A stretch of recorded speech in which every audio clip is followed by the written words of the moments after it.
Start it up, dude. Come on, hit the button and let's go. All right, this is Pop Culture Yearbook. On this show, we pick pieces of pop culture that were important to us in a given year. We then discuss memories and dig into those movies, albums, shows, and more. I'm Brad. I'm Pete. And I'm Giff. And, well, first of all, Pete, though, I think we need to mention we're starting a new month. Oh, you know what that means? Yeah. Are we opening the yearbook? What is the page number we're opening to this time? Page 1999. Yeah. Awesome. So is that what you were going for with the page number? I didn't know. We hadn't done the page number thing there, but we did once. It's a thick book. I was actually had caught a few minutes of one that we did before that where you said that, so that's why it came to me there. So all right, good thinking. Good thinking. So we're going to do 1999 in May. We have a huge month coming because there's actually 5 weeks, so we have an extra episode later on, and it's a great month because we are bringing in one of our first most important guests. Yes. So beginning of season 2, we started this little website called Buy Me a Coffee, and people had the option if they wanted to support our show to do that. And one of the things they can get from that is to be on the show, or if not on it, at least tell us what to talk about if they didn't want to be on it. And so our very first classmate who joined and supported us is here tonight to talk about his choice. So his name is Brian Rappe, and he is I think a big time movie lover. And we're going to get to know him a little bit here, but we want to welcome him in. So hello, Brian. Hey, it's great to be here. You can call me Rappe because I know we're chock full of Brians here. So we do. It may make things a little easier, and glad to be here. I've enjoyed the show. I've tried to encourage other friends to check out the show. So Christine, if you're listening, this is your shout out. So nice. So I just wanted to throw that out there, and I'm excited to be here. I'm looking forward to this. Awesome. Speaking of using your last name instead, my wife asked me if I was going to introduce you guys as my friend Brian, my other friend Brian, and my other friend Brian tonight. Nice Newhart reference. There's a show. That's a show. Oh, we should do a Newhart episode. So that was her. She got excited when I said I'd work that in because she contributed to a show. So well done. So actually, we had talked about memories, but I think we should let's start with Rappe. So why don't you tell us, if you hopefully have a few things you can share, pop culture influences of yours, what has made you who you are today, and maybe even some things we've hit on that are why you got into our show or not. So what are some influences that you've had over the years? Over the years, Mike Doty and Soul Coughing was a huge influence. I know, Brad, you also share that. Yes. With music. The 1999 episode, Got Prince has always been a big influence in my life. Good segue for the show, by the way. Anyway, thank you. Huge Pink Floyd fan. Saw them at concert, the Division Bell tour back in 92, I think. So big music. Love movies. 1999, what an incredible year for movies. Just going through that list was fantastic. I was in 1999 was my first year of teaching. So 98, 99 was my first year of teaching. And I also finished my master's degree. So I was teaching full time, doing master's work for full time. So I was shocked on how many movies I saw. But I also figured since I graduated in the spring, all of a sudden I had a ton of time, so I could go catch movies and get caught up on everything. And then for 99, the TV show for me was The Sopranos. And the first season of The Sopranos. And I was just going to ask, does that go back that far? That was the first season, was 99. And I had and I probably shouldn't announce this, on a recording, but at the school we were working at, we had a bootleg going on where I would, HBO then would run The Sopranos and then whatever after it, and then run it again. So I'd make video tapes each time it played, and then bring it to work, and the custodians and the FIAD teachers would pass them around and then get the tapes back to me Friday so I could tape it again over the weekend so they could also watch Sopranos for free. So, prior to sharing passwords like that. Yeah, I was going to say, that's like a precursor to sharing passwords there. Exactly. That's awesome. Yeah, so awesome choices. Did you have any other specific, like, older movies or anything that stand out that you found especially important to you? And this is probably super cliche, but Casablanca is an amazing movie. Really? Huge Star Wars fan. So, the whole Lucas Empire kind of thing. Mm-hmm. Last night I went to see Return of the Jedi at the Minnesota Orchestra at Orchestra Hall last night. So those are awesome. So I have decided that I will now only see movies if there is a full orchestra playing. Otherwise, I'm not wasting my time anymore. So. Wow. I'm interested if you watch the movie that we're talking about tonight, Office Space, with the full orchestra playing. There's a small band in my apartment. So the neighbors complained. Got a 3-piece cooking. You had a couple of rappers in. That was all you needed, really. Yeah. Oh my God. Yeah, you were able to track down Scarface and bring him in, and I did. Like I had that CD, and that the Office Space CD was playing in my car quite often. So, did you roll it up though when you were stopped at an intersection? The problem is it's springtime working at a school, and I'd roll my windows down, and then the CD player would start. And there's a quick, we need to turn this down fast before children get upset. So. Yeah. Oh, the children would love it. It'd be the parents who would get upset. Yeah, exactly. All right. So unless you had other things, you kind of had a good segue in there into your memories of 1999 specifically. You talked about your first year of teaching. Did you want to go on from there? Because we're all going to share some of our memories of the year here tonight, too. The year is a blur. Like seriously, between teaching full time and then doing my master's degree full time, I don't know how I got anything done. So that is impressive. I did my master's about 4 years into my career, so doing it all at once is a lot. Yeah, and I wish I had half that energy now. Yeah. All right. So nothing else stands out from 1999 then? Nope. Okay. I'm going to go next because it kind of ties in. So this was also pretty much my first year of teaching. So Rappe and me work at the same place. So that's kind of how he discovered us. Taking a chance on listening to some nonsense of us talking here.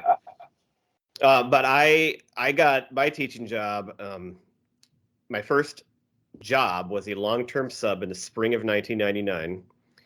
And shortly, I was working at a high school, and shortly after I started there was when Columbine happened. So basically, hey, you're a teacher now. Oh, school shootings are big, and you're going to go to school scared for a while because that's all anybody could talk about.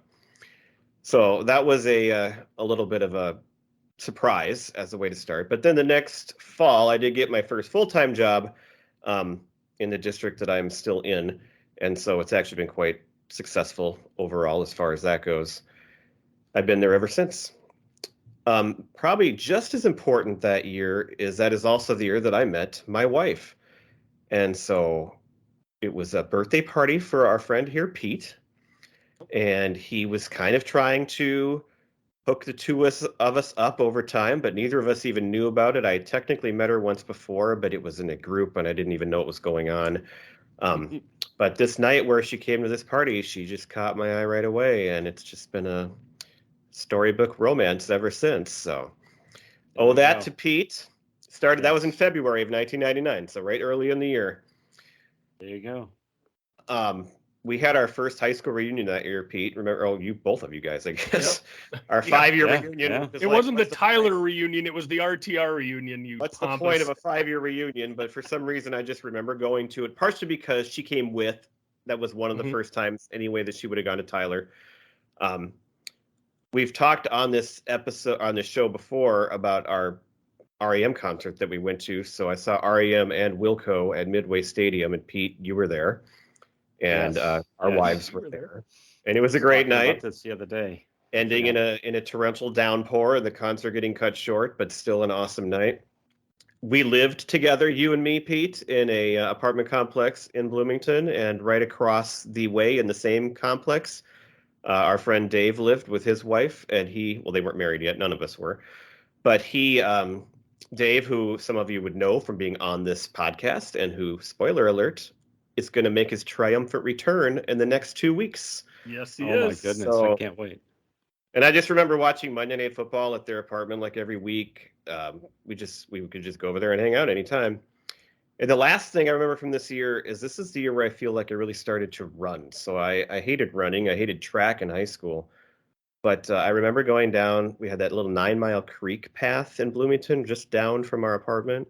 And I remember like all of a sudden I just started going down there and kind of doing these short little runs.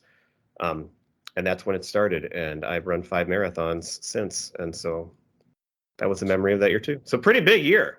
Wow. Yeah, huge year. Certainly is. It was a blur, but it was a blur in a way of huge things that I remember and love. Cool. It You was. want to go next? Yeah, I can go next. You kind of stole a little bit of my thunder because a lot of it was obviously living with you. The first part of the year, we actually lived with our good friend, Preacher Road drummer, Ryan. And so a lot of fun that year. And then Brad and I moved to Bloomington the second half of the year. And it was actually a much nicer apartment complex, had a big, beautiful pool, which we only used a couple of times, but very nice complex. And that's what I had written down too, is watching the football games religiously. Sunday, you would watch the 3 games that would be on. Obviously, you'd watch the Vikings game, and then whatever other 2 games were on. Usually a Packers game on there, and then Monday Night Football. So it was like such a carefree year because it was when we were done with college and before we had gotten married and settled into our real lives, right? And so we went to a bar called the Wild Onion a lot, which was in St. Paul. So great. That's a great place. That was a lot of fun. I don't think it's still open. No longer open. It closed a few years ago.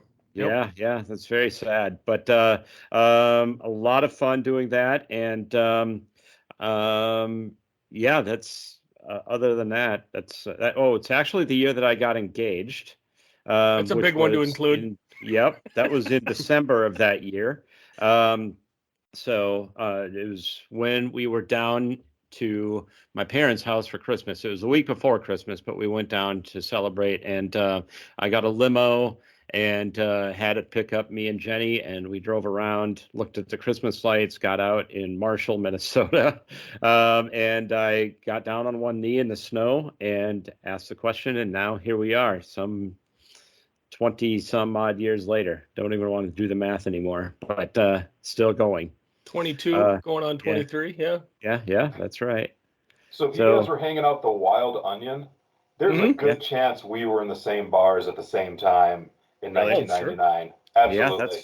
That's where I mean, we went out to other bars too, but I can't remember really any other bars that stood out that we went to regularly. That's because the female students from St. Thomas that went to the Wild Onion were dressed to the nines, and that's why you remember. That's probably right. They were rather attractive young ladies. We went to lots of places, but that was the one that was like the fun one. And that was speaking of meeting Kim, so in probably March of that year, we went there on one of our first dates, and it was a group date, and you guys and your wives were both there that night too. And I think that's one of the first times you ever met her gifts, so that was a big night too. Well, could I start off with my memories? Yeah. So my year started off on a high note. In February at Pete's birthday party, I met Kim. So I remember. Oh, you were there that night. I remember the night that I met Kim. See, I knew Kim for a few years before that, actually. So I knew Kim longer than Brad has known Kim. Yep. So yeah, I was at Pete's birthday party. I remember meeting Kim over at the apartment. So 99 was the last year that I attended college. I finally decided this isn't working for me, and I left college in the spring to start my very short stint at Home Depot. This was my first summer job at Home Depot, and I continued to work there for a few years after. But the highlight would have been when I moved out of my fraternity with 3 other fraternity brothers, and we got a house in Columbia Heights. And Courtney was not a fan of this house. It was not in a very nice neighborhood. She did not feel safe coming over to visit. Really? But oh yeah, she did not feel safe going over there, and neither did Gary's girlfriend Meg at the time come over and visit us. But it was an awesome little house. 3 of us did work at the Northeast Minneapolis Home Depot, so we took our swings at this house doing little updates and things like that. The landlord was fine with us doing that. We built a bar in the basement. Just did a few updates to the house and kind of made it our own. And it was a lot of fun living there, out of college, working. And I remember spending New Year's Eve in 1999 at that little house. Yep. We didn't know if we were going to live the next day or not. Well, and that is my last memory that I'll bring up the year was New Year's Eve 1999. We went out to a restaurant in Minneapolis. It was in a hotel across from the old spaghetti factory. It was 10 of us, and it was set up by one of our friends that went to Morris. And there was, I think it was kind of a pre-planned meal where you only had like an option of like 3 or 4 entrees. And I remember one of them was rainbow pasta, because that's what Courtney got, and I got the filet mignon. And I mean, that was the best steak I think I've ever had. You could cut it with a spoon. It was just phenomenal. And I was at one end of the table, and my other buddy was at the other end, and they brought the check and sat it down in front of him. And I would just happen to look at him when they brought the check, and his face dropped when he opened the little book. And I kind of joked and I yelled at him. I said, "What is it? Is it more than $1,000?" And he looks up slowly and goes, "Yes, it is." None of us knew that going to this meal meant it was $100 a plate for the meal. I don't know. You can have the duck. Right. Yes, exactly. You can have the chicken. So everybody, I mean, all these people are the same age, they're their first jobs. They're all broke. We don't have any money. People are pulling out 2-3 credit cards to try to pay for their tab. Now you go out to dinner and, $200 isn't that big, but in 1999 for a bunch of broke kids right out of college, it was kind of a panicky moment, but I'll always remember that. And then we went back to my place in Columbia Heights and had a little more of a party down in the basement, but it was a fun way to ring out the century. So those are some of mine from 99. Speaking of having the duck and the chicken, I remember on Facebook, Rappe, I think you said you were going to watch LA Story again after you lived. Did you watch it again? Yeah. Yep. It was fantastic. I'm so glad you guys brought that. I was trying to figure out when I saw it, but I'm pretty sure I saw it at the drive-in movie theater in Cottage Grove. Oh, wow. And with the whole kind of sign thing on the side of the road, it was pretty good. And I'm glad, I didn't get a chance to talk to you about this, is I was overanalyzing the movie, and I'm glad you guys reminded me it was a comedy, and it was like, oh, this is so surreal. What does this mean? It's like, oh, it doesn't mean anything. These are just jokes. Knock it off. Yeah. So it's Pete made the best comparison, I thought, when he compared it to Better Off Dead, because they're like, those two movies are so similar in that way, where they're just crazy and weird, but I call funny it and stretched reality. That's what I call it. That's the term you that I gotta made trademark after that. Better Off Dead. I should. I think that it describes it perfectly. It takes reality and stretches it. Yep. And that's what I describe it as. And for me, your last month's episode was just episodes of reminders of things I need to watch. Because with Schitt's Creek, I went to school for a year in Canada, so I've watched a lot of Canadian TV. And so, when Schitt's Creek first came out, it was jumping from platform to platform, and you couldn't track it. So I was able to watch the first 2 seasons, and then it might have been on IMDb. I can't remember, but I just couldn't find it, and all of a sudden it popped back. I was like, oh, I should get back into that. But then trying to remember what episode I left off or how far I need to back up to get back into it. But I figured it out last week, and now I'm on the 3rd season now, I think. Wow. Nice. And greatly enjoying it. So good. Have you watched Ted Lasso before? I don't have Apple TV. Okay. Get the 1 week free trial and watch it. And it's you burn through it. You can burn through it in a couple of days, both seasons. That's pretty much what I did. And I've loved every minute of it. So that's what I'm doing Paramount right now to watch. I rewatched Office Space today, so signed up for the free thing for Paramount. Once I finish that, I'll do Apple. But I've got to make sure I got to keep them ordered. All of a sudden, like in 6 months, all of a sudden I realize I have all these channels that I don't want. So I try to set myself reminders like, okay, cancel this now. So, it's like you have to have a little hanging spreadsheet that's on the wall of what you have and cross them off as you cancel and so on. Yeah, that's how they get you. Yep. I was asking about Ted Lasso because as we are recording this, that episode we did an episode on that, which is coming out tomorrow. Okay. So just wondering if you were familiar or not. Not yet, but that is high on my list because, like I said, everyone's talking about it. I just need to get the platform. And that one's nice because it's only the 2 seasons so far, so it's not too overwhelming to get through it. Even Pete did it. Yeah. Mm-hmm. And he's very busy. Busy Pete got through it. Yes. Very busy and important. All right. So we are here tonight to talk about the movie that you chose. So Rappe, do you want to tell us what you chose? I think it's been mentioned, but what you chose and why you picked it. So and I know because you had mentioned The Sopranos, and at one point you told me kind of going back and forth. So like, what really brought you to picking this? So Office Space, it's just one of those movies that fit in mine and my friends' lifestyles. Just like, I had a bunch of friends being hired on to recode the Y2K virus and stuff, and so there was they were relating a lot to that. And they're like, when we saw this, I think like we saw it on videotape in the fall of '99.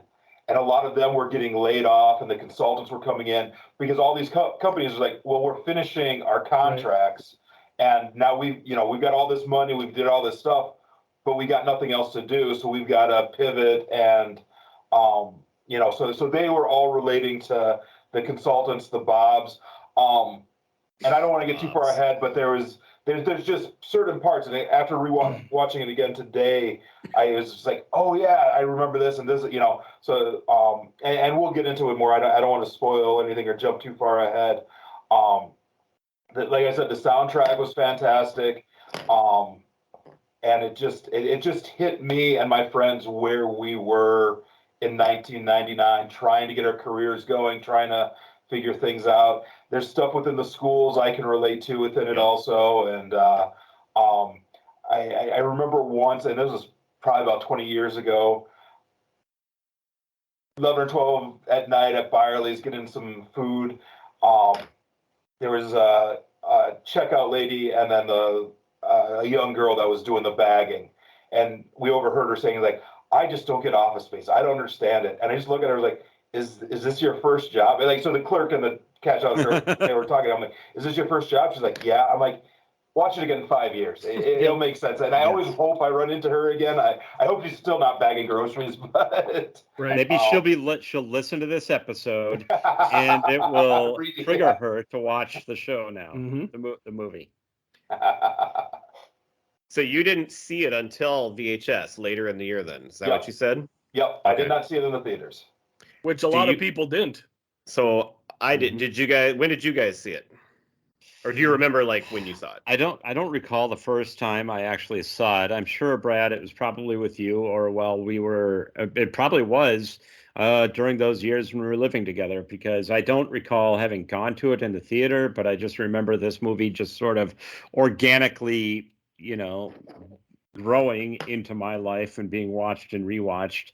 I'll say that I've probably of everybody on this call, it directly relates to me the most because I've been in corporate America in a cubicle setting for my entire adult career, which has been 23 years now. And a lot of the stuff they nailed it, especially at that time with the printers and the technology not being what it is today. The copier is something we can really relate to as teachers too. Right. That goes over all disciplines. You get a lot of PC load letters. Is that what you're saying? Well, and I can say, and I'm not going to name the places that I've worked for, but the major corporation that I did work for, I'm not working there now, but I survived, I think, 9 rounds of layoffs. And it does feel like that, where it's like, yeah, there are people that can, and they did it basically differently every time. I think they did have consultants, and they did have. I have people skills. I'm good with people. And I had to do the thing where you had to interview basically for your job, and you had to explain what you do and that kind of stuff. And so they nailed it. As far most of anything, they just nailed that general feel for what it's like that sort of, it kind of deadens you inside to work in that, to go into that same kind of gray environment day after day. And he said, well, when I come in, I basically just sit and stare for an hour. And that whole explanation was it was perfect. So I don't know. I don't remember exactly seeing it for the first time. Gifford? I do remember watching this on video in the Columbia Heights house. So my guess is it was towards the end of 99 when it was out on video. I love this movie. I have never worked in a corporate setting. I've barely worked for any corporations for that matter, but it's still just such a fun movie. I can, understand how Pete gets it a lot more than I do, or you guys that, have to deal with The Office and everything like that. But I've always really enjoyed this movie. I think the characters are great. I'm a huge fan of anything that Stephen Root is in. And I, really caught on to him during news radio when we were at the U. A bunch of us the three guys. Before. What's that? We brought that up on here before. Well, yeah, and the three guys I moved into that house with in Columbia Heights, when we were in college, we would sit and watch news radio together, and I just loved Jimmy from news radio. Who's unrecognizable though. Right. But seeing him in this, right away, you're like, okay, this is going to be great. And, but yeah, I just really, really loved it from the first time I saw it. So you mentioned never working for corporations. I think I just thought of this now, that part of the reason why you and all of us could like it is it definitely captures the feeling of, working those kind of jobs, and like what you were saying, Pete. But I think it captures like that age too, and just that young, yes. Is this what I want to do with my life? And where am I going? And whatever your job is, everybody goes through that. And I think it captures that like just perfectly too. So no matter what your job is, you can still relate. Yes, absolutely.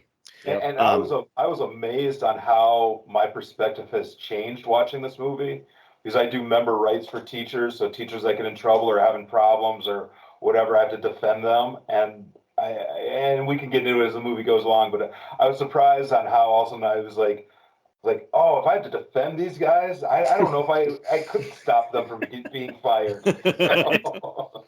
Right. So I did see this movie in the theater. I saw it with our friend Dave from the podcast and his current girlfriend at the time. And this was at a time where I was like the third wheel, and the three of us went out and did stuff all the time, and we go to movies all the time, and they were nice to always bring me with. But so this came out. Did you guys see what date, Pete? Did you see what date this came out? No, I did not. February 19th, 1999. Your birthday. Oh, that's perfect. That would be my birthday. And that would be when you met Kim. That would be the party. We went to this movie on opening night. Meaning I saw this movie that night, and the very next night was your party when I met Kim. So it all just really, when I saw that date, the whole thing just came together. Wow. Right there. And then I was no longer a third wheel anymore. This was like, the movie that was the last one that I didn't have, because I went to movies with her for just all the time after that. So I do remember going to it and loving it. It was a movie that we thought was going to be good, and I don't remember what the reviews were. We were excited to see it, but it's pretty well known as a big bomb and didn't do anything in the movie theater. But like you guys all found it, it became this cult and loved movie later on afterwards. But I loved it way back when it first came out and enjoyed it in the movie theater.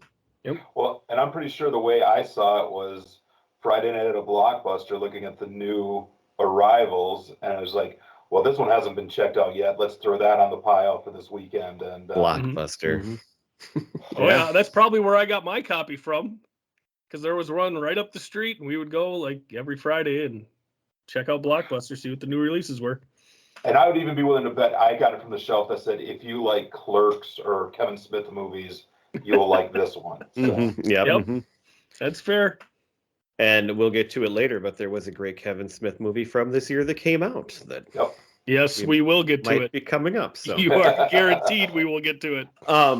So we'll go into the movie now. Rappe, since it was your choice, do you have any like questions, or do you want to kind of lead us through it, or do you want us to do it like we normally do? We didn't really discuss that part ahead of time. So I got like 5 pages of notes that I took this morning, so I feel prepared if you need me to. Or okay. If you want to just lead us through it, you certainly can. And then we'll throw in our commentary along the way. That's how we play. So this is the second time I've watched it in like the last 2 weeks. I pulled out my DVD a couple weeks ago and watched it, and I was pleasantly surprised at the very beginning. It's a special screen, and it's just a Mac screen with an error message and the hourglass just spinning, bouncing around your screen. And then it announced like virus found, and all these pop-ups come in. And then it's like something like, well, just kidding. And then it comes up with the menu. And I miss those. And that's been the theme rewatching it today, is how much of the different things I missed. But I'll bring that up. But to have it start off in the traffic jam and the old guy with the walker, I thought was amazing. Yes. But what hit me more was the switching lanes. So you pick a lane, and this one's going now. Get over there, it stops, and that was the most relatable thing to me, and the anger and the frustration. Every time. It just always happens, and I knew right from that moment this movie is going to be perfect for me. So I thought the intro, actually, that scene, kind of reminded me of the opening of LA Story, because it was that kind of traffic jam, and that's like the type of thing that would happen to him. It's not. It wasn't. But because he had his special that kind of an intro, There's a similarity. And then switching cars. The scared of the black guy with the loud rap going, I thought was amazing. But the other thing is, can anyone lock their car doors like that anymore? Like there's not pop-up locks anymore. And again, just seeing things from the 90s, it's like, oh, remember those? Remember we used to have to do that? And and Samir just absolutely losing his crap. That's just because that's how everybody felt. And wasn't he driving like a IROC or a Camaro or something? I think it was a Camaro, Yep. And the guy who's listening to the rap music, who rolls his window up when he sees the other guy, that's of course Michael Bolton. We can introduce him right away. Meet him for the first time. Not the singer Michael Bolton, but a different guy with the same name who refuses to change it because. Well, why should I change? He's the one that sucks. There it is. I got the quote I got down later when he says it, and I couldn't think of it. He's the one that sucks. So that talent ass clown that started winning the Rampies. Ass clown, exactly. And one of the things that I found, the actual Michael Bolton did a video on with Funny or Die where they put him into the movie, and he basically did Michael Bolton's part throughout the whole movie, except where he they got to the no talent ass clown part, and he changed it to extremely talented ass clown. I feel like I saw that once and forgot all about it, but you're ringing a bell, I think. Yeah. Oh, that's good. All right, what's next? So the TPS reports and the different bosses, and that hit me with my work, because we have so many different bosses and so much like, did you do this? Did you do this? And just the whole micromanaging. And it allows us to meet Lumberg. Mm-hmm. And that was another note I made, is in the first like 15 minutes, you're introduced to every single character in the movie practically. You know, I think the Bobs may be the last one, or maybe Jennifer Aniston's the last one, but it's just rapid fire. All right, these are the people you need to know, and here's just a little, here's their personality. I mean, they really, in a short period of time, developed characters so quickly. Including probably my favorite character is the next door neighbor dude. Oh, Lawrence. Lawrence. The greatest quote about sounds like someone that got the case of the Mondays. Well, I think I'd have to kick somebody's ass if they said that. I believe you get your ass kicked kicked if you said that at my work. Yeah, exactly. Yes. Yeah, Lawrence is great. Peter Man. But speaking of Lumbergh, if we can just take a moment, I want to just point out that Gary Cole plays him, and I brought up earlier the Brady Bunch and how much I love the Brady Bunch movie. And Gifford got me into watching Veep here in the last few months, and he's big on there. Gary Cole is one of the most underrated. The guy is an American treasure, and this character he plays is it's iconic. Everybody knows it. The guy is amazing, and anything he's in is awesome. Yes, And that's very true. a little fun fact on that note is that John C. McGinley actually originally auditioned for the part of Lumbergh, but then when they brought Gary Cole in, they decided that he was perfect for the role, and so that's what I mean. And McGinley ended up being perfect for his role. He was perfect for his role, absolutely. Yes. Well, and normally when we record our episodes, we do them on the during the week, but I like to think in honor of Bill Lumbergh. We're gonna go ahead and come in on a Sunday, and we're gonna record this episode. I'm gonna need you to do Sunday too. I love you brought up the TPS reports and how all the different bosses come, and I love how it you feel like it ends, but then he gets a phone call, and the phone call is asking about it too. Well, and I did a lot of thinking, I'll try to do better next time. He just has to give that. Because that's if this was remade today, how many more emails would be attached to that with the bosses coming by and all the extra stuff.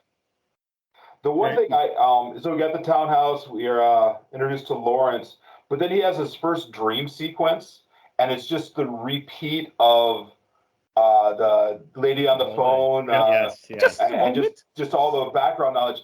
But I used to work for temp services, in the summer of '99, I was working for a temp service and stuff. And if you were at a place, you'd come home and you just have the background office noise going through your head as you fell asleep. So that was another thing I completely related to when I first saw it. Is oh yeah, it's a week. If you were at a job for more than a week, it takes a week to get that out of your dreams and just going through your head. And again, it just hit so hard, so close to home for so many different things. There were two things before that we left out of the when he was at work there before he goes home. There, we meet or we get our first look at the copier there, and they're upset already. But we also meet Milton, who you brought up Stephen Root, but we didn't bring up Milton yet as far as the character. Yeah.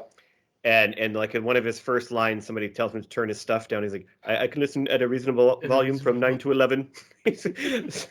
Specific time that he has where he can listen to his radio at a reasonable volume.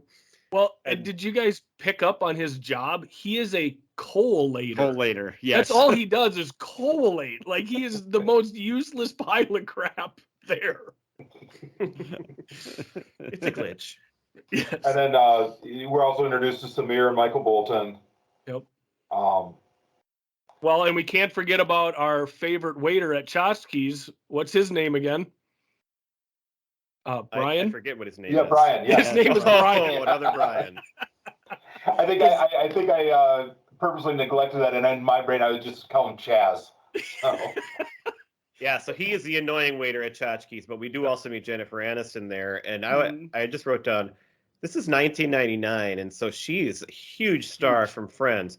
And she just made some pretty cool movie choices, I thought, because, she did some romantic comedies, but she did some, more independent movies. And, this movie is, you would think this was, something before she got really big. And so for her to be in this movie, I just think is awesome.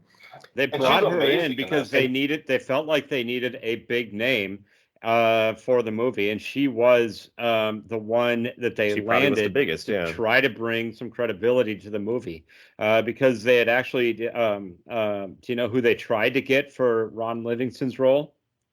Who they thought they were going to get? Vince Vaughn.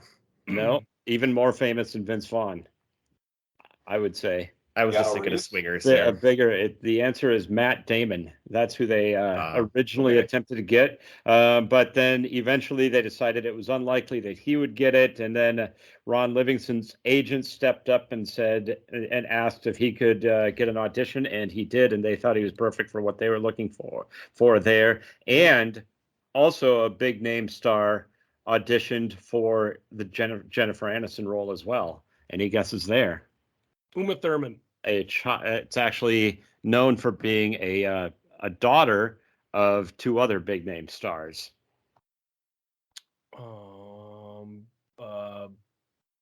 Dakota, what's that? No, they're too young. I don't know.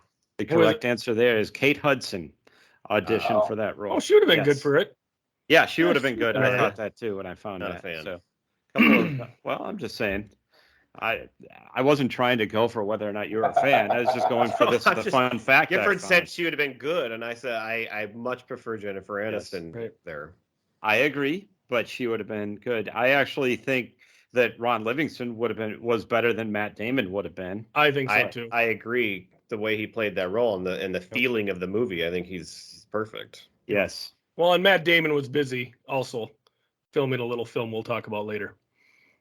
So, jumping back to little teaser. Fax machine with a PC load letter. Yeah. Yes. Some of the research I was doing. What does that even mean? Well, I guess that was all ad-libbed. So the fax machine was actually plugged in on set, and he was just pressing buttons. And then the alarm came up, and he just kept on like he just read that and like, what does that mean? And then like bounced everything. So that was unscripted. That was just happened there, and they kept on filming. So that's awesome. And one of the early things in this movie is they have the question, what would you do with $1 million? And it's where we find out that Peter's true aspirations are to do nothing. He truly wants to do nothing in life. But my favorite is when he goes home and he asks Lawrence what you would do with $1 million. And Lawrence's answer is, anyone who want to take this one? 2 chicks. At the same time. At the same time. At the same time, yes. I figure I could make that happen if I had $1 million. and of course, I could make that happen with money. And Peter goes, well, not all chicks. Well, the kind of chicks that would double up on a guy like me do. Well, after that, that's a great line that everybody remembers. But I love when Peter says to him, "I get the feeling my girlfriend's cheating on me," and he just goes, "Yeah, I get that feeling too." Right. Everybody thinks that she's cheating on Peter. Well, back to that $1 million line, when he explains to Lawrence that he would just do nothing, then the response is, "Dude, you don't need $1 million to do nothing." my cousin, what was it? Yeah, my cousin has no money at all. He don't do shit. Right. I think we skipped over some pretty important part here. Yeah. We may have. Sorry. That's all right. So, like, when they left the restaurant, that's when Tom came and found them to tell them the consultants were coming. Yep. And I think that's the hardest part. What makes this movie so good, but the hardest part to discuss it is so much. It's so concentrated. So much is concentrated, put together in such a small space that it just happens so fast. Well, and the funny part is that they're bringing these consultants in to figure out who of the underlings they can let go. Yet Peter has 9 bosses. Yeah, like, you can't get rid of 9 of the bosses. That's another thing we can relate to very well in our job. Yeah, right. Yeah. But the thing that we haven't brought up, but I don't know if it was in the notes or not, but the thing that actually technically, not that this is a big plot, but the thing that sets the whole plot in motion is him and his girlfriend go to see this hypnotherapist. Yep. Right. And so he goes there, and this guy hypnotizes him. And, actually, it was the quote I have written down is when they're talking about going there ahead of time. And the guy and Peter says, he did help Anne lose weight. And then his friend goes, Peter, she's anorexic. And he goes, I know, the guy's really good. The guy's really good. But then also Lawrence gives him the advice on how to get out of working for the weekend. Yes. Just avoid your boss. Right. Oh, yeah, right. Unplug your answering machine. On Friday. Yep. Yeah, leave early on Friday. Unplug your answering machine. And that's and it's been a long time since I watched it, but that completely reminded me of the scene of The Matrix where you first see Mr. Smith coming into the office and Keanu's trying to get out and ducking down and trying to sneak out around. But then that's true. The 1999 where you just don't push it, you just don't turn off your monitor. You have to shut down your computer completely before I remember him leave. sitting there waiting for the little hourglass and stuff, and how people just like my friend Dave was with, and he just thought that was amazing because he totally related to that because he worked in a job and like that, and you had to wait. And I ended up pausing the movie on the sign for the hypnotherapist just because I wanted to read what was on it, and they called him the CCHT. And then it gave a long list. So I was trying to figure out what CCHT was, but it's there's no such thing as CCHT. But so he was claiming that he's a certified hypnotherapist, which means whatever state they're in has a board licensing hypnotherapists. And I just thought that was really funny. And then at the very bottom, it says, "We take insurance." He's really good. It was the right before he tries to sneak out of work too. They're getting a little talk from Lumberg, and I love how he announces Hawaiian Shirt Day, and he has no enthusiasm ever, but everybody's just like, oh yeah, great. So what I love wear a Hawaiian shirt and blue jeans if you want to. Yeah. What I love about that scene is that he's got the Bob. Well, only one Bob is there at that point. And he's kind of introducing them and kind of letting people know what's going on. And of course, the whole room is standing around and everybody is just blank stare, not happy with what's going on, except for one guy. There's one guy right up front who's like nodding and like really listening. And that, I believe, is Mike Judge, isn't it? Oh, I would have to watch it. I don't remember. So Mike, and I don't know if that is, but Mike Judge is also the manager. He's the manager at Tchotchkes, but I'm pretty sure that one employee who's really into it and showing that he's listening to the boss and being a brown nose I think that's Mike Judge. That'd be funny if it was. Yeah. All right, so I was jumping ahead because I had the quote about the hypnotherapist, but now we're to the point where they go to the hypnotherapist. Mm-hmm. This is a scene that you forget about, but like you said, it's integral to the plot of the movie. But nobody ever remembers this scene or talks about it because it's not really that funny. But it sets up the whole change in attitude that Peter has that allows him to get through his work. And he doesn't just decide to just quit everything. There is a whole. So what happened? Explain it then.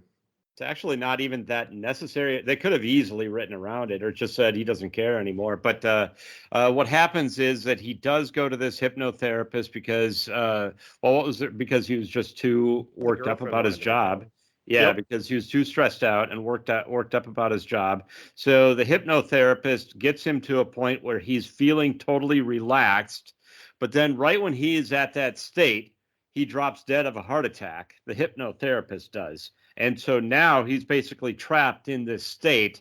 And now he's got this calm attitude where he just doesn't care ongoing throughout the rest of the movie. And so that's what sets the plot in motion. There you go. Right. So he's supposed to come in Saturday and Sunday. Yep. And he gets up and sleeps in. How many messages did he miss? 19? 19. It was 17. Unless I saw it wrong. It was. You might be right. Well, that and most of them start with of the answering machine thing in Swingers. Swingers, yeah. Yep. Most of the messages as he listens start with "Yeah, hi." It's just Lumberg over and over. It's not a half day. It's not a half day or anything. Until finally his girlfriend comes on and confirms that she is cheating on him and yells, and she's done with him. So and he doesn't care. He's just laying in his bed the whole time, hearing all these messages, and just doesn't care. So did Lumberg call her? Like she calls him, going, "Why aren't you at work?" I mean, Lumberg must have called her. No, I thought that she called him separately, but how would she know that he's right? She goes, "You're supposed. Why aren't you at work?" Emergency contact at work or something. Maybe it's like did something happen? Right. Okay. But I don't think Lumberg would care enough. So that actress that plays his girlfriend, she was on an episode of Seinfeld. She was. Really? Yep. She had one quick stint on Seinfeld, just one episode. But I looked her up earlier, and she is married. I found her spouse interesting. George Stephanopoulos is her spouse. Do you remember who she was on Seinfeld? Was she one of Jerry's girlfriends or something? Yeah, Which I'll one? find it here in a second. As soon as I say her name, you should remember her role. She doesn't have a big role in the movie. We don't get to know her character all that well, other than that she's cheating on him, and that's it. Basically, that ends the relationship. And that's pretty early in the movie. She was Sheila in a 95 episode of Seinfeld. Sheila. I'm trying to remember which one that was. I had looked it up before because she looked familiar, but she's only got 29 credits, which was weird. And the only thing I could think I would know her from is Seinfeld. So anyway. All right, moving on. So after the hypnotherapist and after the weekend, they're back at the office and they introduce the new timesheets, but you can only use them if you do more than one job, which then made me wonder, is the TPS forms and the new timesheets because Peter's doing such a crappy job and micromanagers would rather do a broad sweeping, we all need to do this now to get Peter in more trouble, but he's still not doing anything, and as the time cards, because we haven't found this out, but he only works 15 minutes a week or whatever. And are all these things that Peter is hating his fault because it's management trying to fire him? Yeah. And so this is kind of where I was talking earlier, where as a union rep and what I, do is all of a sudden I have a new, like, oh, he's the bad employee. How would I, how would I try to protect him? But how is, administration or boss is going to try to get rid of him? And I'm like, oh no, Peter's bringing this all on himself. So was kind of one of my thoughts. I have nothing else to back that up, but I'm like, oh no, they're doing this because of him and he's not doing anything. Because the other thing is like, they're programming, they're trying to fix the Y2K bugs. They've got important jobs to do. Mm-hmm. And they're on, I could never figure a date when this was supposed to come out. And I'm assuming it's California, probably Silicon Valley. So that you can't tell by the weather. I think that it actually, when I looked it up, it's actually in Austin, Texas that they are in. Oh, okay. Right. Really? Yep. Yeah. And again, you can't tell the weather, it's not going to be a spring or fall or winter day. So I wasn't sure where they were, if it was 98 or 99 when this was supposed to come out. But if they're, with the way my friends were, if consultants were coming in and people were getting laid off, it's getting close to 2000. Right. Yep. So instead of going to work, where did Peter go? He goes to Tchotchkes. Oh, that's right. And he asks out Joanna because he's got nothing stopping him anymore. Yep. And then go ahead. Well, I found it weird that, everything he's doing when he's talking to her generally would be a turnoff. Like, I don't want to work. I don't. And she's like, how are you going to pay bills? I don't think I'm going to do that either. Like, she thinks it's hilarious, everything that he says to her. Well, he's just honest, and he's totally, like, he's interesting, I think. She just was like, what's going on with this guy? And then they find kung fu and these weird little connections. Well, because she was feeling the same way about her job. Yeah, she wanted to do the exact same thing. So there's a lot they had in common. And it almost, I thought, seemed like she was kind of under the same spell that he was. But obviously she wasn't. She didn't go see the hypnotherapist or anything. But it seemed like she kind of was in that same kind of trance, in that she's just like, okay, I don't care. She's an aimless Gen Xer. Right. So that was another huge connection I made with this movie, because prior to that, when either any of my friends were getting laid off or job searching or didn't know where we were going, we'd always call it, well, we're on our kung fu search and we'll get it figured out when we get it figured out. And when we saw this on video, we were just cheering. It's like, yeah, kung fu search, that's awesome. And then the 15 pieces of flair line is oh yes, I think one of the most quotable lines. And I was dating a bartender at the time. She didn't work at her franchise, but all the bartenders would always make comments about the 15 pieces of flair if also people showed up with buttons that they had to wear or something. Right. Did you guys notice in one of the scenes, and I was going to go back and rewind it and pause it, but it looked to me like the manager, one of his pieces of flair was the state of Minnesota. It looked like it, but it was a martini glass. I noticed that too. Yeah, it's like the martini glass with the bottle next to it, so you even get the little tip of the It was Minnesota shaped. hat It or looked whatever, a yeah. lot like Minnesota. Yep. The way it Yep. was. Okay. Okay. Well, Wow, you're and- digging in deep here. And speaking of the pieces of flair, there's a great line later in the movie when Peter's not happy with Joanna, and he has the line, you know, the Nazis had pieces of flair that they made the Jews wear. Yeah, he's a little out of it there. So from Tchotchkes, he does go to work, and that's where we meet both Bobs now. So the other Bob, so one Bob is John C. McGinley from Scrubs. Mhm. The other Bob, you guys know him too?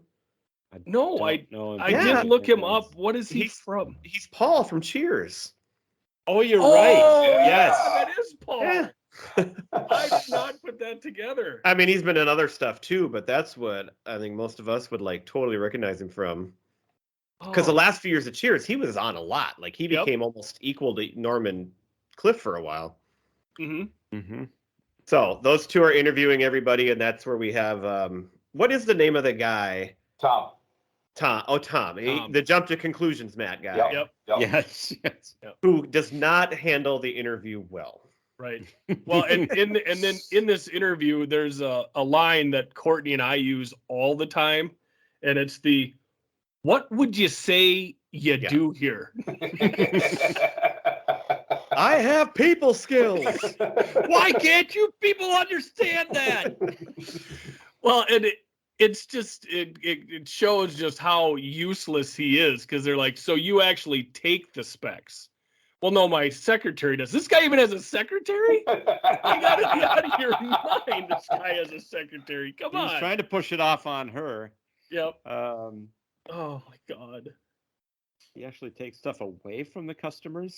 It's also the famous part where they then interview Michael Bolton for the first time and talk about Michael Bolton and how much they love him, which makes Michael Bolton so uncomfortable, and he has to. He's got no choice. I celebrate the guy's entire catalog. This is an amazing quote. You must really love him because you got the same name and everything, which is so stupid. Did anyone watch the Michael Bolton documentary on HBO Plus? No, I have not. No, I didn't. It is an incredible doc. Like, I'm not a fan. I don't celebrate his entire catalog, but I have a new respect for him. I still don't like his music, but the documentary is incredible. Like, I highly recommend it. Okay. Well, and I've seen, whether it was the thing Gifford was talking about, or if he did some other kind of like funny video, like where he really poked fun at himself. Yeah, I've seen something else like that too. The guy's got a good sense of humor, I guess, and right. So if you focus on that and not the music, there might be a lot to like. He's an interesting guy. Like they definitely do kind of like a sports documentary. He seems like a Tiger Woods. Like I practice this much time during the day, and then I do business and I figure out where. But there's a city in China that uses one of his songs as like closing time, and the entire city plays it at 5:00. And everyone walks home to it. And this has been going on for like 13 years. Oh my God. It's like that part of the document is like worth just watching it. What did you say it was on? It's on HBO Plus. All right. I'll look it up. HBO. All right. Yes. Thank you. This is one of the things I love about doing this podcast is people bring up stuff and then I have to write it down so I can watch it later. So, and then go ahead. I was going to say, in between the Bobs, they focus on Milton. And they're having to rearrange his cubicle to store more stuff there. And it just brought back memories as I had a principal at one time that wanted to get rid of me. And over 3 years, she moved my classrooms every 6 months. Oh, my. And like I'm a reading teacher, so I have a complete library in my room. Back then we had I had like 10 computers for kids to be reading on computers. And it wasn't the flat screens, but it was the big monitors with desktops with them. So it was a production, and she always expected it to be done within a weekend and the classroom up and running that next Monday. Well, and the character of Milton was based on a coworker that Mike Judge used to have when he was an engineer, and he asked him how it was going, and he made the comment about how he was going to quit because the company kept making him move. Yep. And wasn't one of the first animated things that Mike Judge did something about a character called Milton, right? Yep, Liquid TV on MTV. Okay. All right. This is the same scene too, where at least I have down that this is where he takes his stapler from him. Yep. Yep. And then Go Milton ahead under and his get breath that just from him. says, I could burn the place down. Yep. Yep. Well, and that's one of the great things about Milton's character is he has lines, but for the most part, it's just like little muttering ramblings where it's But not he's really saying any- important stuff. Nobody hears them except himself and then us. Yeah, and they are important. They foreshadow a lot. But it's like I'm gonna burn the place down. Like he just does that where he goes through. Is this where we learn that he still doesn't have a job with them, or is that later That's when they're still a little coming bit up. later. Okay, That- that's that's later. Okay. The next part is the Bobs with Peter and asking what's your typical day, and that's where I had the realization is like, oh, he's the reason you have to do TPS forms and why you have the new time sheets and stuff. So Yep. And they just love him, though, for his honesty. And yeah, Yep. that kid, he's got upper management written all over him. Yeah, I'm gonna have to go and disagree with that. It's the part before or after that where he's in Flingers, because that's where he told Joanna to meet him. And then she comes and meets him like on her lunch break, or she just left work. It's not really clear. But so they have like, this is where they talk about Kung Fu. Yep, that was right before. That was the Kung That was Fu right part before of it, the yep. flare. Okay, but there was one line in there that I liked because he says, he's reading her flare and he says, oh, we're not in Kansas anymore. And I love that because that's the same line from Swingers, which Ron Livingston is in. He doesn't say it, but it just totally connected those two movies right there. She had Okay, no idea sorry. what he's talking about. Right. No, I'm following it. Then it kind of switched over to where they're the Bobs are interviewing upper management. So Lumberg and I don't think I got that guy's name. The Paul from Cheers. No, is that Bill Murray's brother? Was the other manager? the other manager don't remember another on the back. manager. is Dom. The other manager's Dom. Okay. Yep. There's a couple of the lines though too in the Peter part where they're interviewing him that he talked about the 15 minutes, but I love how he starts with, "Let me tell you about TPS reports," and this is where he says, "It's not that I don't care, it's just that." No, it's not that I'm lazy. It's that I don't care. There's no motivation, and they get all into it, and at the end he's all excited, and they go, "The pleasure's all on this side of the table." Well, and I like how he just keeps addressing Bill both. Lumberg tries to stop him on the way out, and he just walks right on by him and doesn't even pay attention to it. What I love about Peter is how he just refers to them as a collective Bob. Yeah, and they love it. And another thing, Bob, it's just, he doesn't refer to them separately. It's just they're one Bob in his mind. They say he's a straight shooter with upper management written all Right. over him. Mhm. And then they call him, or Bill calls him a flake, and the Bobs get like really offended by that, and like then they're going to turn it on him. So they're going through, and that's also when they realize Milton shouldn't be working there anymore. Yeah, this is there. But I was looking at that, and like everybody else has a file, but Milton has basically a recipe card with his information on it. Which Right. So the school district we work for, up until probably 2005, all 1,000 employees had cards like that at the district offices in a fireproof firebox.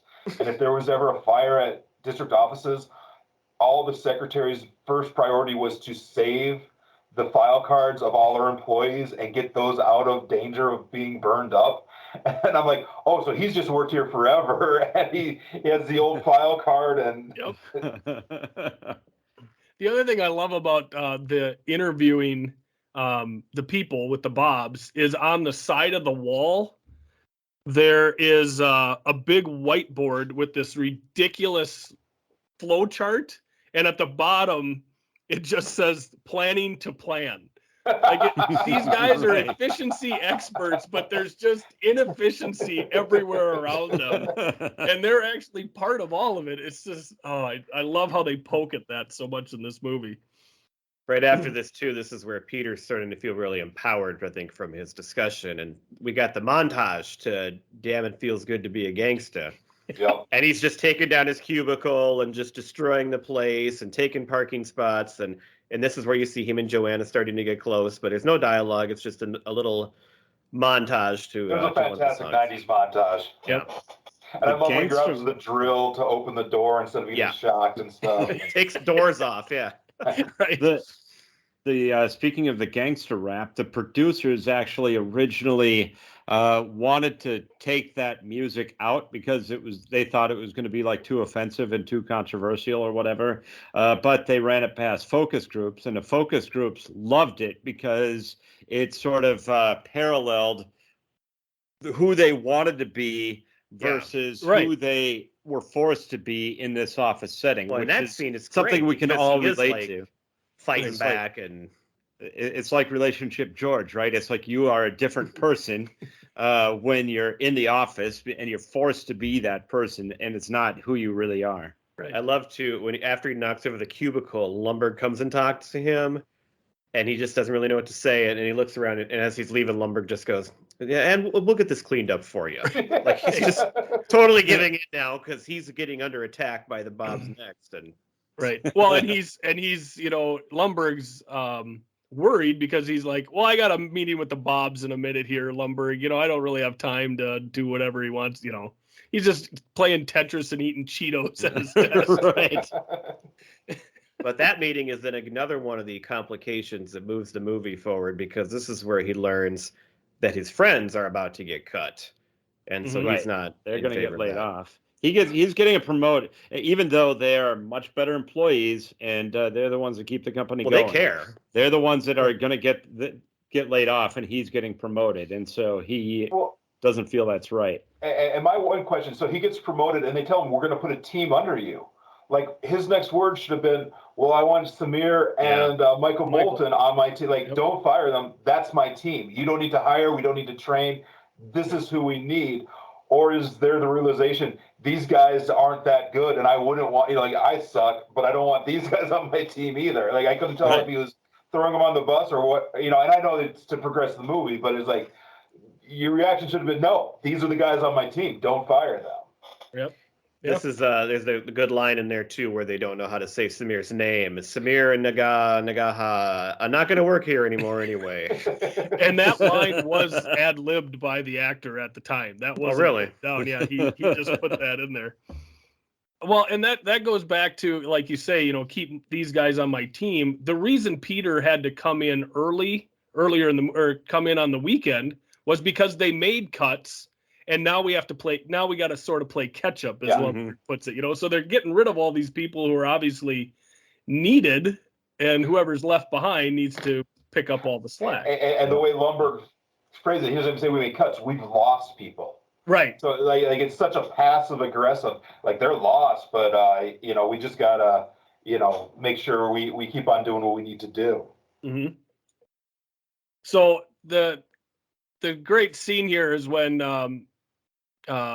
Peter takes Michael to the bar to let him know that he's going to be getting let go. And I love Michael unleashes with a few other great quotes here where he calls them cock gobblers and fudge packers. Well, I told those fudge packers I like Michael Bolton's music. That's what So all along, they had this little plan, which we haven't brought up, where Michael and Samir have this plan where they think they can steal money in a way that nobody would ever trace it, but they were never going to do it. But now they've got the motivation, correct, to try this out.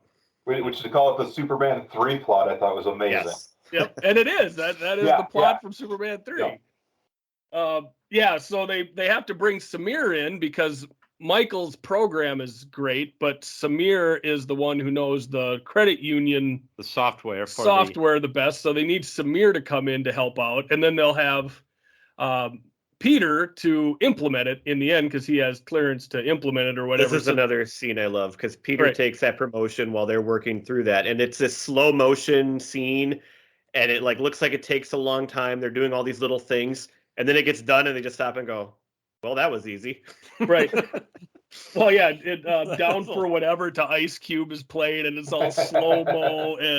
But before they that... do the handoff of the disc between the two. It's like that wouldn't even... Back and, Yeah. That wasn't even necessary. It's like, I'm sure he could have just handed him the disc. Nobody even would have noticed it. Well, even in their cubicle where one grabs the disc and spins in his chair and the other one Right, spins at the yes. same time and that's catches awesome. it. But right before that, they're trying to convince Samir to get in on this plan, and they're telling him, well, if we do get caught, you're only going to go to white collar prison, where they have, you can have a conjugal visit.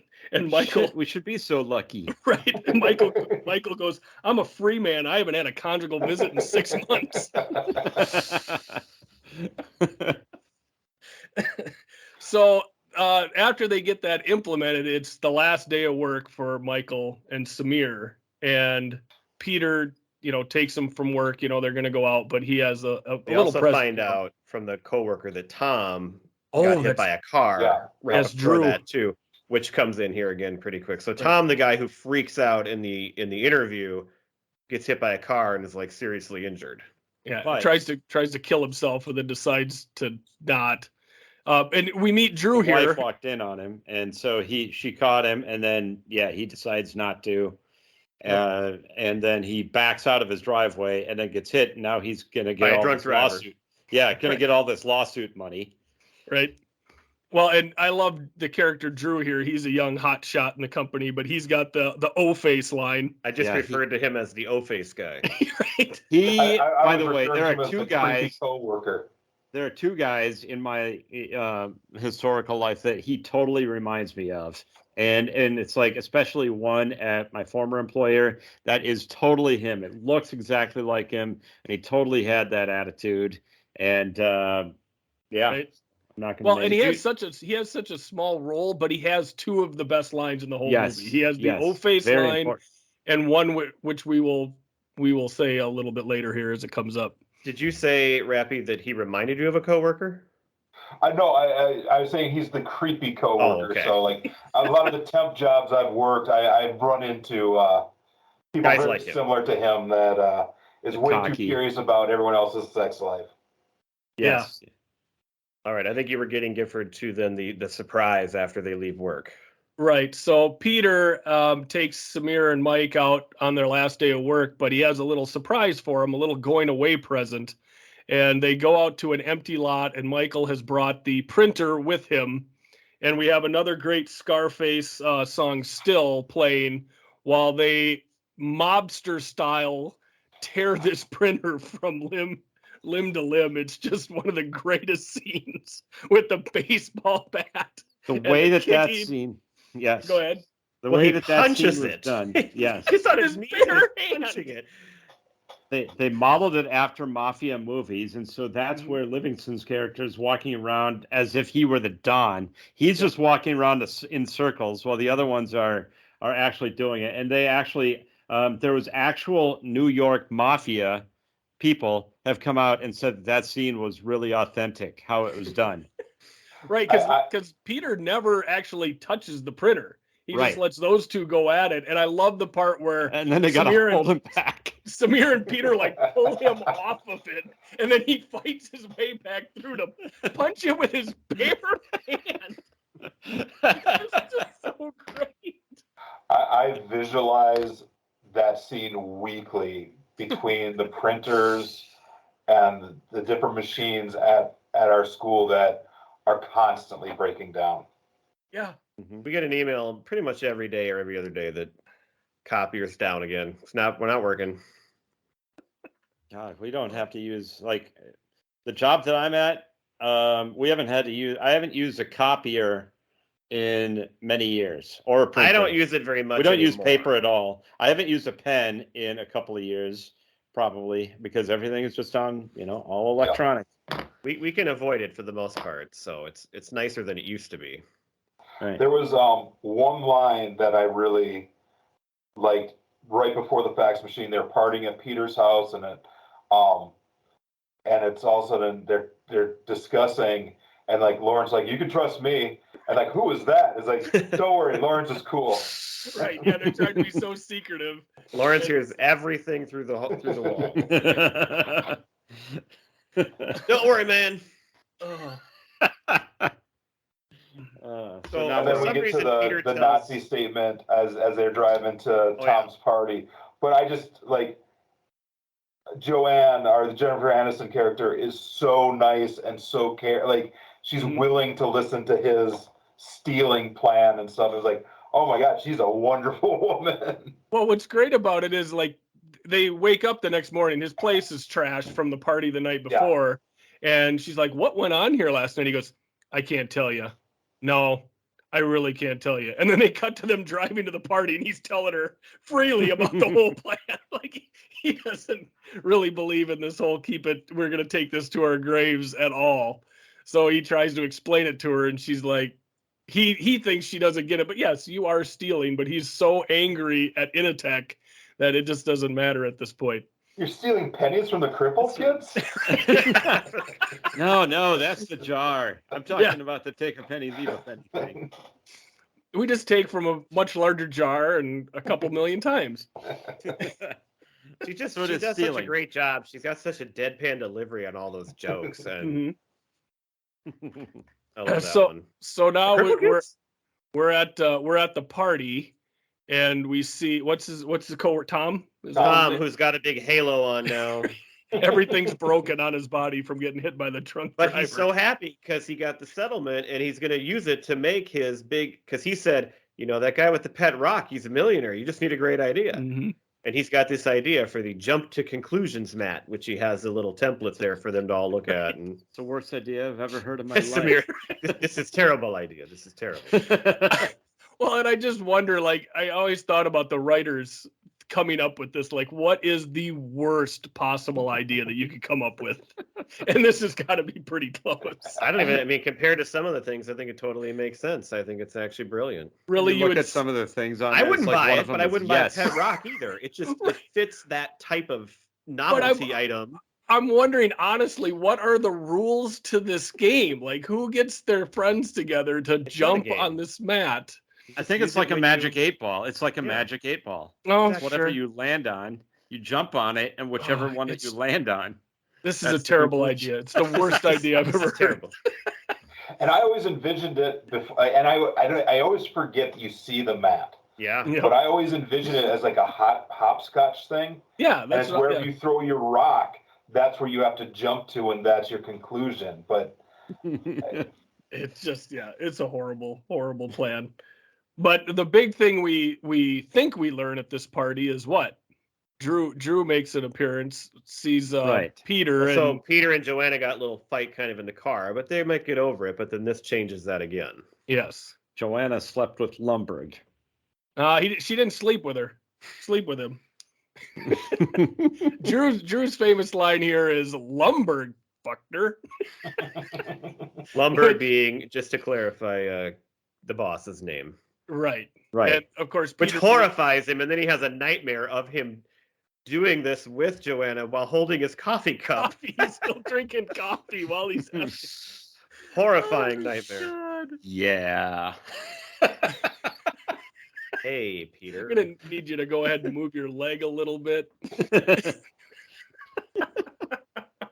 Oh my God, it's so good. Joanna quits her job at this point, too, because she's all fed up, and she expresses her flair by giving the double middle finger to her boss. Mm-hmm. And the poor fry cook. An innocent fry cook. And some customers. And then this is we get to the final act now, because their little scheme, which was going to just be something small, their first deposit, the next day, is $300,000. Mm-hmm. Right. And they're going to notice that's missing. This was another spot where I my new responsibilities have something different. So I work for the Board of Teaching for the state of Minnesota called Pellsby, but I'm also on the discipline committee. So I've had to do investigations on embezzlement. And I do know that $300,000 means 7 years in prison in Minnesota. Ooh. So, interesting. Between 7 and 10 years, 7 if you have good behavior. Wow. So minimum security prison? Yeah. Minnesota minimum security. So or a federal pound. Yeah. Right. Right. Yes. Well, one of the ones I investigated, they ended up in Stillwater. So no real prison. That's a big one. Yeah. That's a real one. So this is now Lumberg's birthday party at work now, which is the most joyless event in history. But this is another important one because they're passing the cake around, and Milton is forced to pass it. And it's so funny because they keep telling him pass it, but then this little woman in front of him, she doesn't pass him the last piece. And so he doesn't get a piece, and he goes downstairs, and he just that's the last straw. The people to cake ratio is not. Well, that managing 101, you always have to have a big cake. I just wanted to make sure that I would get a piece because last time I did not get a piece of cake. Okay, then they are looking up the definition of money laundering. They have no idea what kind of nerds are we? We're looking up money laundering in the dictionary. To funnel money through an intermediary, and he starts looking up intermediary. Like, there you go. He also finds out that the Lumberg who Joanna was with is not his boss, but a different Lumberg who is not a right. Was the no young big guy deal. from It's Intertrode. He did ask the question if they were related, Yeah, which never got answered. Their children would have hooves. The money laundering was great. Now you have Orlando Jones coming in, who's acting like a crack addict to sell them magazines, and they just sit and tell him the entire story because they think he doesn't know what's going on. And then he finds out, or he tells them that he's just faking the whole thing to get magazines. And his way of keeping his mouth shut is not to ask for money or anything, just buy some magazines from him, and that'll buy him off. Right. What am I going to do with 40 subscriptions to Vibe? That's what Peter signed up for. He didn't sign up for different ones. 40 subscriptions to Vibe. Probably just wanted to get him out of there and just like wrote 40 into one thing rather than going through How and much does it seek? Yeah. That's another great line from Lawrence, though, now, because they get out. I mean, they basically leave, and they hate Peter now because they blame him for screwing up their lives. And even Lawrence won't come over to his apartment after they leave. Remember what he says? I don't want you to mess up my life too, or something. Yeah. He says the F word, which does he? funny, Okay, yeah. Okay. I don't want you messing up my life too. Did you guys ever notice what apartment complex they live in? No. Morningwood Apartments.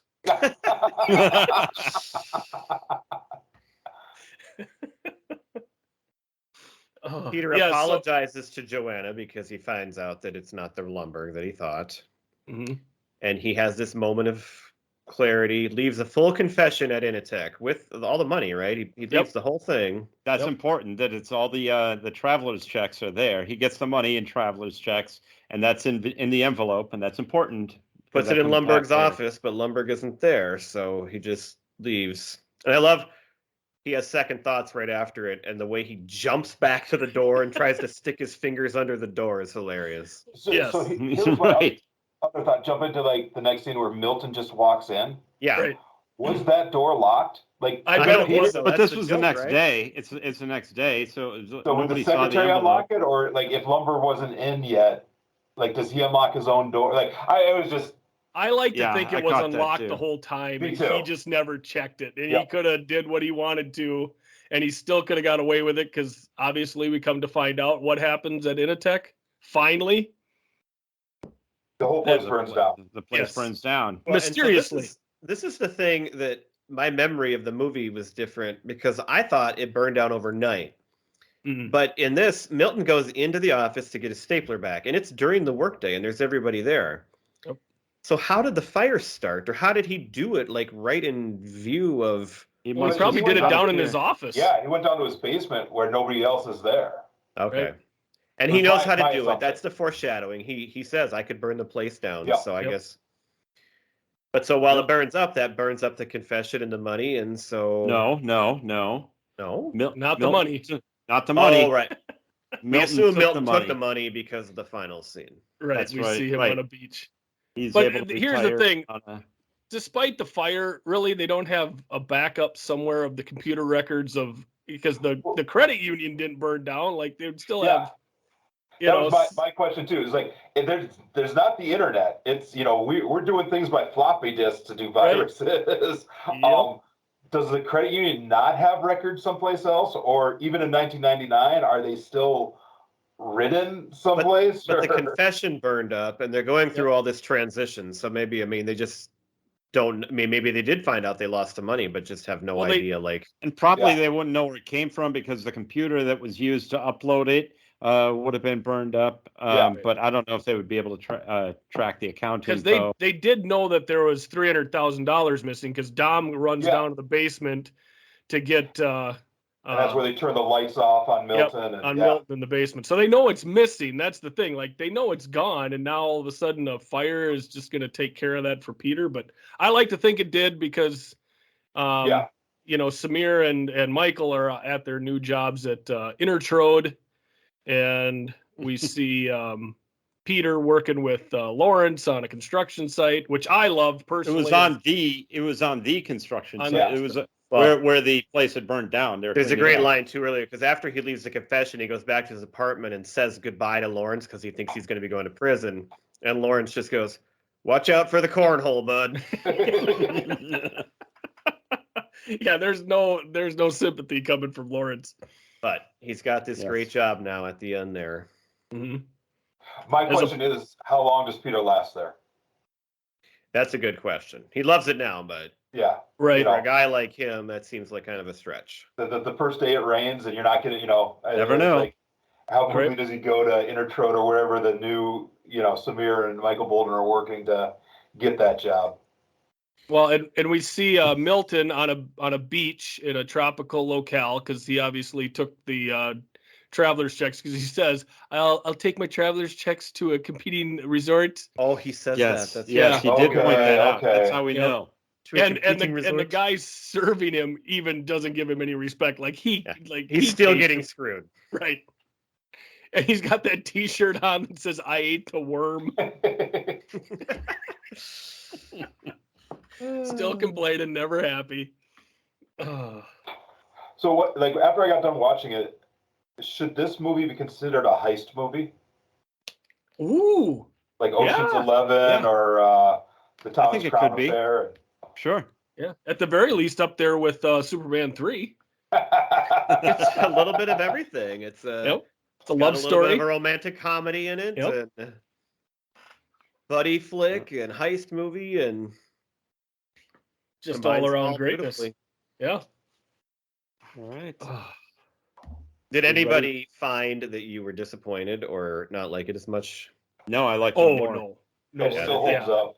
It's still more because because like I said, I can just relate to almost everything in the movie, because being in corporate America for as long as I have, it's like everything that they pointed out is like some bullshit thing that you got to put up with in corporate America. It's true. A lot of it is, there are facets of everything that they pointed out. Well, and like I said, I don't think it's just corporate America either. It applies to most jobs people have, and like cubicle setting. That's what right. Well, and I like, you got the little bit of nostalgia in there with the old floppy disks, and this is the way things used to look and work, and there's some fun to that. There's some fun to that. Reference to Y2K. Mm-hmm. Yes. Well, I love that you chose it. This is a movie I would have picked at some point who knows? So wonderful choice by you, Rappe. Thank you very much. Do you have any closing comments or thoughts about the movie that we didn't get to or that you want to say? The one big wrap up I have, and I've been thinking about this since the last couple of weeks, is it's been 20 years since this came out, and nothing has changed. There's still consultants. There's still TPS report. Exactly. Printers still don't work. It's like, even though technology has made huge jumps that we can see within the movie, nothing has changed. Everyone's still micromanaged, and everybody's insecure about their jobs, and timeless. So. Mm-hmm. Well said. All right. Shall we go into our top movies of 1999? I think we shall. Why don't I kick it off, just because it seems like I probably got the shortest list. So let me just say, this was a huge year for movies. And so, a lot of us have a lot of movies named. But I just read a book not long ago, within the last year, I think, and it's called Best Movie Year Ever, 1999. And so this was a great year for movies. There was just tons and tons of great movies that came out. movies that were important in their genre, movies that were just classics for so many different reasons. So we have a lot of movies to talk about. Go ahead, Pete. Just a couple of honorable mentions. I have to point out, as a dishonorable mention, I'm sorry, Brian Rappe, that you said you're a huge Star Wars fan, but I brought up the Star Wars Episode 1, which was absolutely god awful. But I came across that came out in this year, and so I brought it up just because it sucked so bad, and I had to point that out. Well, you're a Star Wars fan too, Pete. So I am, but not. It wasn't not like all a huge awful. nerd. Come on. It was pretty. That Jar one Jar was Binks terrible. was awful, but yeah. But I do remember I went to a midnight showing of that movie when it came out, and it was in a new movie theater. And it was me and my roommates, so it was the four of us, and I think there was 3 other people in the entire theater. So it was kind of fun midnight showing, and so that's a fun memory. It wasn't a great movie. I'm going to make a controversial statement here. So we watched all the Star Wars movies last fall, and that was the first time I ever watched that one. I had seen most of the others, but not those middle 3. And everybody rips in Jar Jar Binks. I thought Jar Jar Binks wasn't even that bad. I thought he was not terrible, and the movie itself was terrible, but he didn't even offend me. It was too many other things that I thought were terrible as I watched it. Couldn't stand Jar Jar Binks and the king of the underwater people. That whole I'll thing defend was, Jar Jar Binks. Yeah. Fairly. All right. Sorry, Pete. Go ahead. Couple of honorable mentions that I had here. American Pie, which it could have easily made my list, but it really was difficult to pick. Once I identified which ones I wanted on the list, it was difficult to kind of move them around. So Toy Story 2, I love all the Toy Story movies, and so that Toy Story 2 came out in '99. My top 5 list, however, I'm going to start from the bottom and work my way up. Number 5 is a movie that I had forgotten about. I would love to watch it again, though, because I watched it a number of times when it came out during that time, Brad, when you and I lived together. I know that you remember it, and that movie is Go. You remember that one? It's on my list. That is a fantastic movie. It is. Incredible soundtrack. Yep. Yes. It's so good. A lot of people probably haven't heard of it, but it's a great one. It's a fun movie. It's just like nonstop, and it keeps going back and forth between these different perspectives. Number 4. It's almost kind of like a Pulp Fiction type with like younger. It is. It's a little more fun. It's just more. Well, and it's directed by Doug Liman, I think, right? Which was the same guy that made Swingers. So he was on a roll there. And what are the chances that what's that? The up and coming star power, like Timothy Oliphant,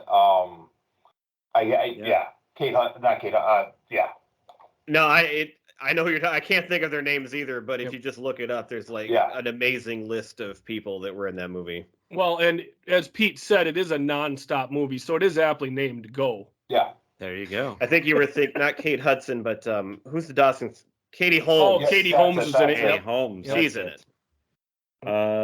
Number 4, I had The Sixth Sense, which I had actually thought it came out a little earlier, but from what I found, it came out in 1999. It sure did. What I found online. Oh, that was a drive-in movie theater. Number 3, Being John Malkovich. That was a fun one. It was weird, but it was good, and it was well done, and it was fun. Number 2, Kevin Spacey. Sorry to offend everybody, but I had American Beauty on this one. At the time, and it's a little bit creepy looking back now when you know Kevin Spacey and all that kind of stuff, but at the time, I just thought it was a great movie. I watched it not long ago. I still think it's really good. It is really good. Yeah. And number 1, I had The Green Mile. Okay.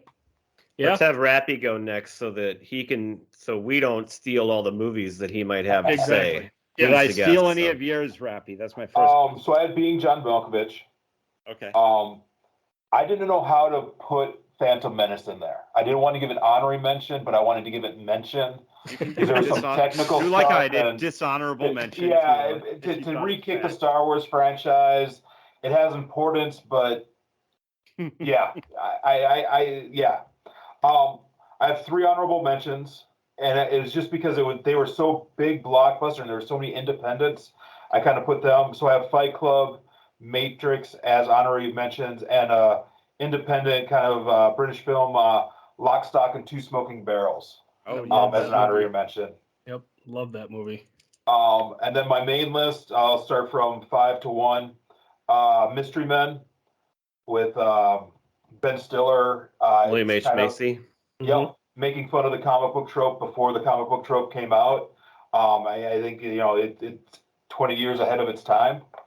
Right before Kick-Ass and things like that. Yep, or even the Marvel franchise. And I haven't gone back to watch it, but it's now on my list to go back and see.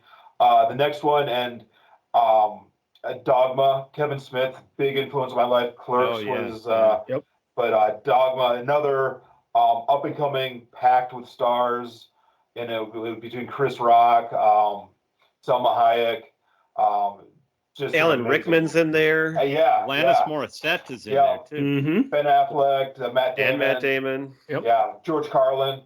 It's just the star power in that alone is amazing. There's another kind of independent one I saw in the theater called Ravenous, and it was about Civil War, but they become cannibals out in the Western frontier, and it was just an odd, dark, weird movie. But when I saw that in 1999, like, we went to the theater to see that, and there's an amazing line where all these soldiers are sleeping in a tent in the middle of the night and it's pitch black, and someone just like blood curdling screams out, "Somebody's licking me," which I thought it was just amazing. But it was trying to figure out who the cannibal is in the group, and then I had Being John Malkovich, and then Office Space was my number one. Excellent. Nice. Brad, you or me? You go ahead. All right. Well, I'm going to throw out a few honorable mentions that haven't been said yet. I'd have to mention She's All That because of my one of my favorite movies from 2001, Not Another Teen Movie. Blast from the Past is a great film with Brendan Fraser and Alicia Silverstone. You mentioned The Matrix. Let me see. Idle Hands. If anybody's ever seen Idle Hands, I believe it was Jessica Alba's first film. That's a fun little horror romp. The second Austin Powers movie, Spy Who Shagged Me, came out. Pete's pick from our Halloween month, Blair Witch, also came out this year. All right. Thomas Crown Affair and Mystery Alaska, which is a fun hockey movie. And then another movie that takes place fictionally in Mount Rose, Minnesota. Drop Dead Gorgeous is a very, very funny kind of dark comedy with Kristen Dunst. Yes.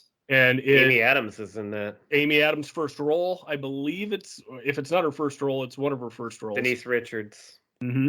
Great movie. So my top 5 now, I've got Cruel Intentions at number 5. Number 4, Fight Club. Number 3, Dogma. Number 2, a movie we'll be covering at the end of the month, Varsity Blues. And my number 1 is American Pie. All right, let's see what hasn't been said. So I mentioned like genre busting or things. So American Pie was a big deal because that was like the R-rated teen comedy coming back. That was a big deal. But you had all these other teen comedies, like you said, She's All That. I also had Never Been Kissed because I went to that with my wife, and Varsity Blues. So I mean, there was a huge run of those kind of movies there.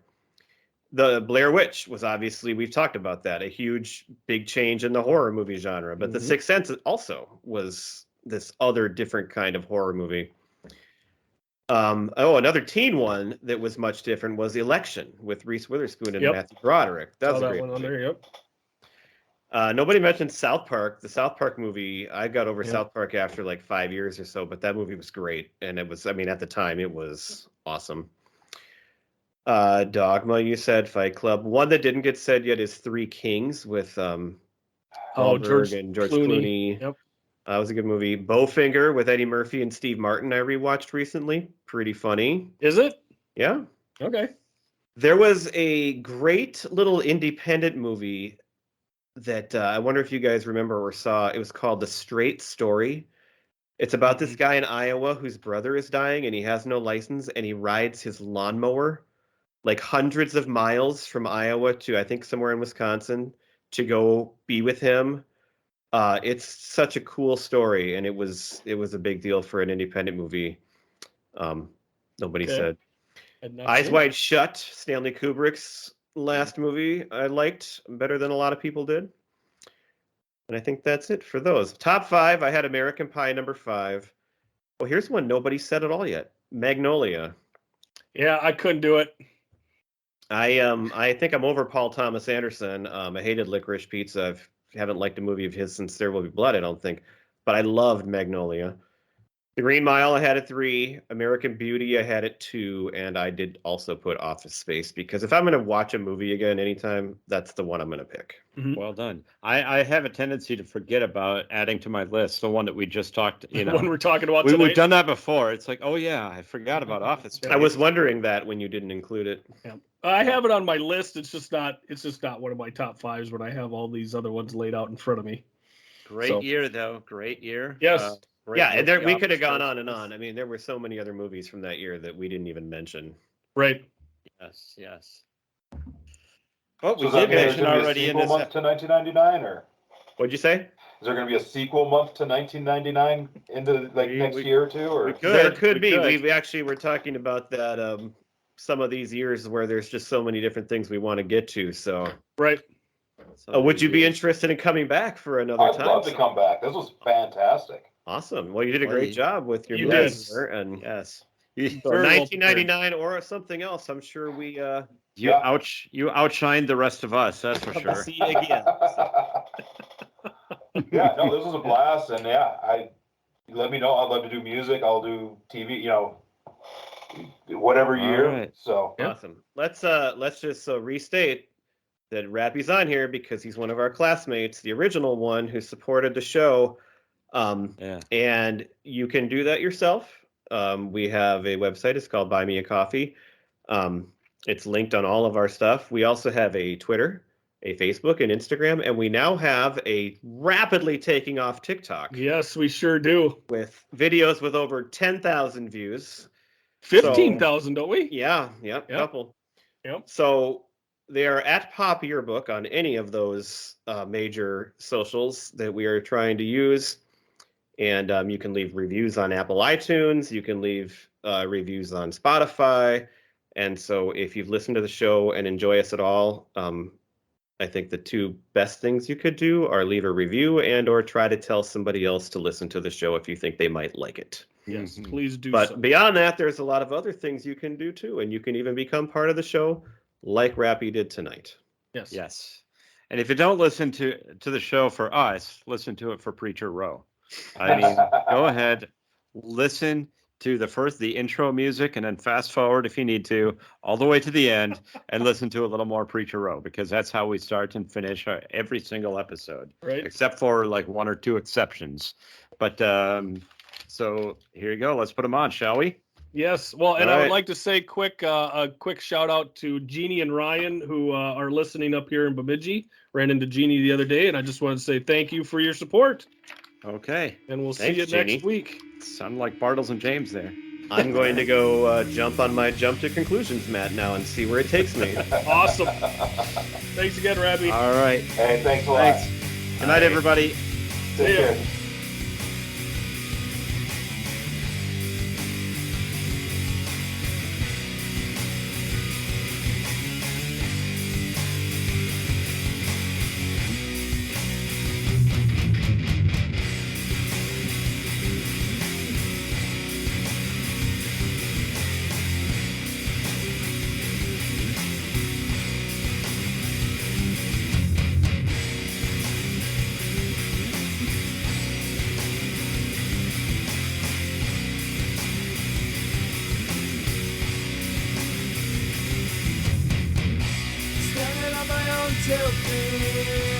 No one's here to comfort me.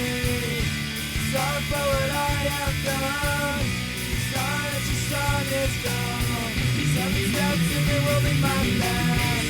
Next time, tell me on my plan. there's nothing I can do.